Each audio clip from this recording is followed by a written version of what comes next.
มาส่งอุ้ยก็ครูก็ค่ะวันนี้ค่ะเดี๋ยวมาสอนไลน์เฮ็ดสั่งอีเมลเนี่ยค่ะเนาะอันไลน์สมัครอีเมลค่ะเนาะก็เปิดเฮาโหลดเลยเจอตู้ก็ค่ะพอซื้อโทรศัพท์ใหม่ในพอมีอีเมลในเฮาค่ะเดี๋ยวโหลดเกมโหลดแอปอีสังคมไลน์เนี่ยค่ะเนาะ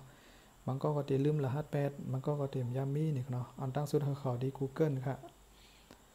อ๋อครับพอเข้ามาที่ Google ยาวไหนพิมพ์กว่าค่ะ Gmail เนี่ยค่ะเนาะแล้วก็กด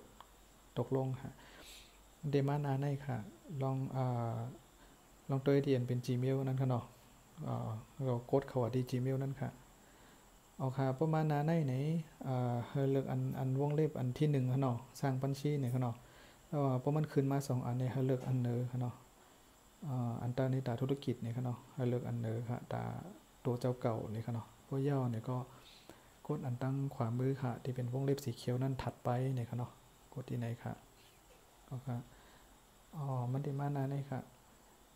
เขาใส่ชื่ออันที่1อันที่2นี่เป็นชื่อเขาเนี่ยเขาเนาะชื่อเป็นชื่อนามสกุลเนี่ยเขาเนาะอันที่3นี่เป็นอีเมลอันเขาติดตั้งไว้เนี่ยเขาเนาะเขาตั้งอันต้องอะไรง่ายๆค่ะ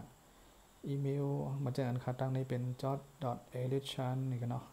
@gmail.com เนี่ยเขาเนาะอันที่4ที่5เป็นรหัสผ่านเนี่ยเขาเนาะอันนี้อย่าไปลืมค่ะเราใส่เหมือนกันค่ะนะ4 5นี่ใส่เหมือนกันเนี่ยเขาเนาะอ๋อค่ะพอพอใส่หมดเอาในใส่ครบใส่ตั้งเสียงเอาในก็กดอันที่6ค่ะมันเดกว่าแทงนานเนี่ยค่ะเนาะค่ะ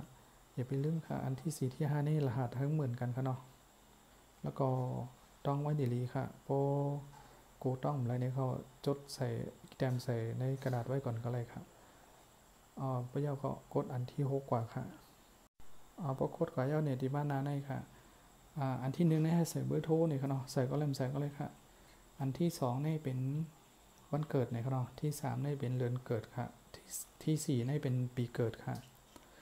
ส่วนอันที่5นี่เป็นเพศเนี่ยครับเนาะเป็นเพศนี่เป็น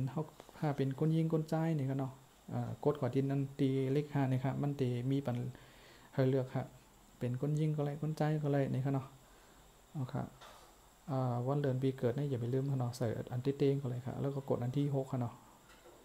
เอาค่ะอันนี้เป็นกำเนิดสุดค่ะโปกดอันที่6ย่อเนี่ยเดี๋ยวมาอยู่ที่ไหนค่ะแล้วก็มาตัวอันตั้งแต่สุดค่ะกดปันตีอันลูกศรจี้มาเนี่ยค่ะเนาะฉันยอมรับเนี่ยค่ะเนาะเอาค่ะพอกดตีในย่อเนี่ยก็ย่อตัวค่ะข้างในค่ะไลน์สมัคร Gmail เนี่ยมันหยาบค่ะเอาค่ะมาตัวพอสมัครย่อเดี๋ยวเป็นชื่ออื่นเนี่ยอันนี้ค่ะหางผัง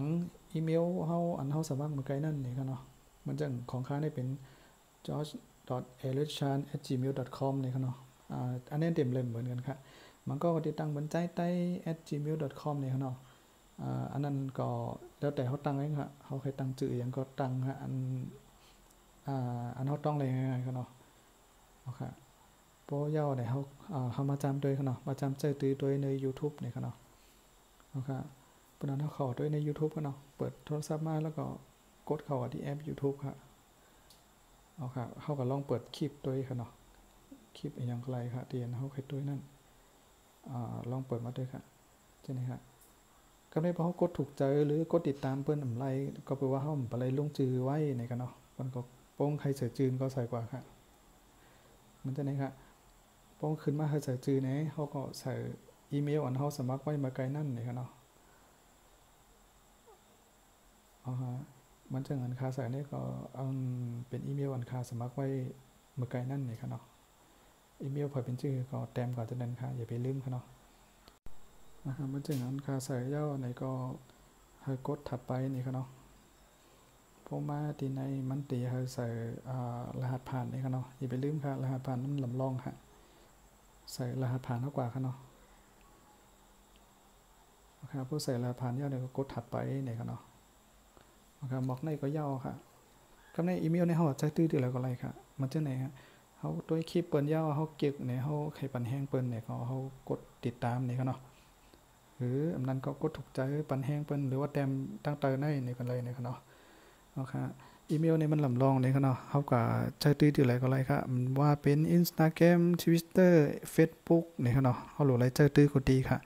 1ก็ตื้นโหลดอะไรมี1อันนี่ครับเนาะพอเขามีเนี่ยเขาเล่นจึงเปิ้นกำไรนะครับโ อ๋อมีข้างในค่ะเอาค่ะมาส่งค่ะ